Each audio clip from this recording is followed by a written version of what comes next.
Hi there. Now, I've been sitting waiting for the camera to start and I just got this thought in my head. New shoes. What's it like to wear new shoes? And I don't mean that exactly as in you're wearing new shoes, but more so when you're doing something new and you're stepping into a new path or direction in your life. You've got to learn to wear new shoes.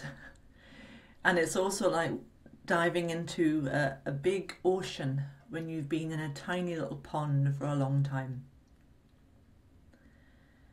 I was going to talk about the shadow today, but then it didn't feel right because I realised I've got to talk about what's moving through my life and also support you in the same place if you're going through it. Now, I know that many of you watched my video on depression and know that I'm going through a bit of a dark night of the soul right now. But it's not like other dark nights. It feels like a very conscious awareness of something is taking place, but I'm not quite sure what right now.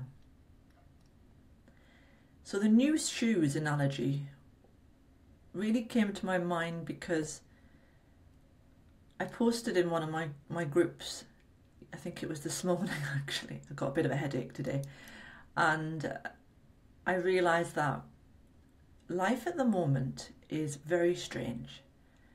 And if you're going through a time of change in your life, or you've been in a really old way of being, you've been in a relationship that didn't work, you've been in a job that didn't work and you're moving out of that, or you've been in a career and you're moving forward, or you're thinking of something new that you want to do, it can feel sometimes like you're just sort of hanging there and you don't know what's happening. But for me this past week, I felt almost like a runaway train.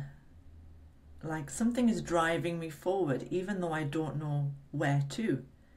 And I think sometimes that we get so attached to destinations that we think that's the way we've got to go. We've got to set goals, we've got to know where we're going to go and how we're going to get there. And I realise that right now I don't know where I'm going, I don't know how I'm getting there, and it is like a runaway train. And I'm not struggling with it so much as I thought I would be, which is sometimes easier said than done when you've been addicted to destinations. You know, they call it destination addiction, and I think it's really big in society, especially in the West. I think in the East not so much, because in the East there are a lot of very spiritual cultures who've learned how to simply be and allow and be in the moment. And just connect to their wisdom within.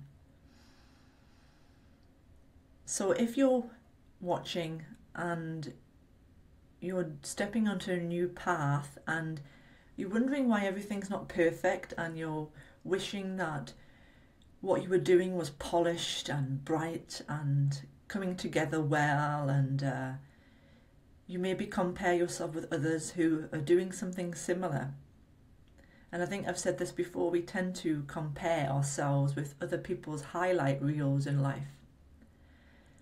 But even them, when they did their business, their relationship, whatever they're doing, their new thing in life, they went through a beginning too. They came out with shaky legs and uncertainty. They just kept not pushing through, but just kept doing what needed to be done. And perhaps they didn't know how it was going to work out or whether it was going to work out, but they risked doing it anyway. So at the moment I'm sort of wearing new shoes. I'm teetering on wearing new shoes. I keep trying them on and then taking them off and then putting the old shoes back on and trying to fit into them. When you try to fit into your old shoes, when you're ready for your new shoes, it's really uncomfortable. It's going back into the past and you're not sort of stepping forward into the new you.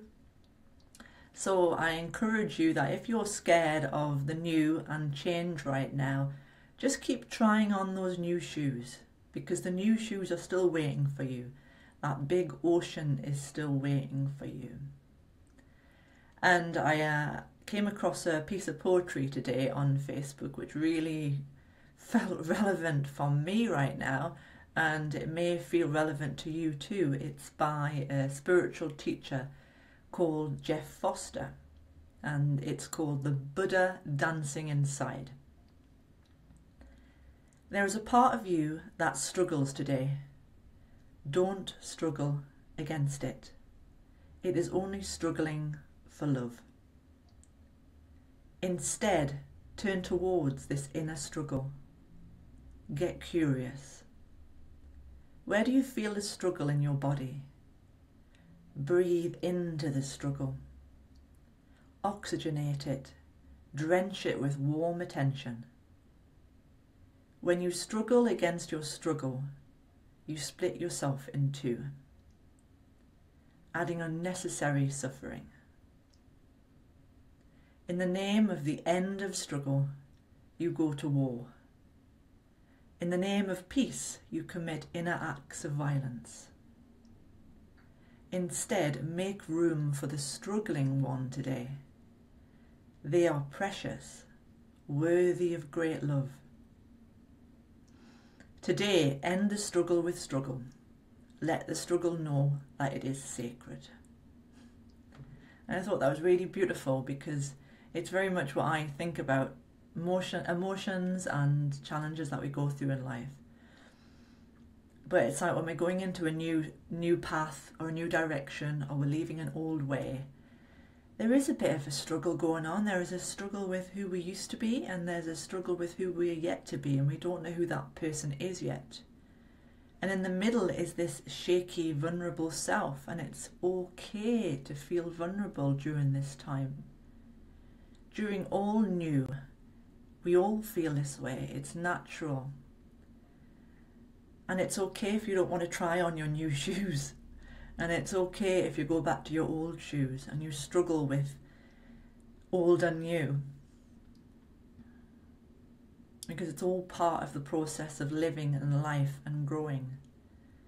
Now, this week I set up my first podcast called Podcast for the Soul, and I've been meaning to do it for about a year now. And at the same time, I'm getting ready to help launch this radio station called Shining Bright Radio. And at the same time, I'm going through a bit of a dark night with a lot of emotional turmoil as I'm going from the old into the new. And yeah, there's a struggle going on. Because I want the peace and the serenity and the calm that comes when you've settled into your new shoes. But I'm not in my new shoes right now, and I'm doing my best just to have compassion and accept that there's a struggle. And as Jeff Foster said, the struggle too is sacred.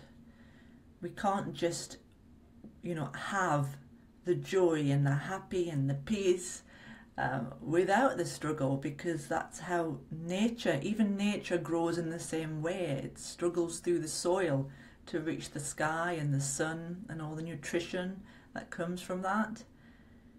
And we're no different. So it's a very short video today. I'm gonna stop soon because I have a bit of a headache today, and I can only do so much pondering right now. So I hope that this has helped you.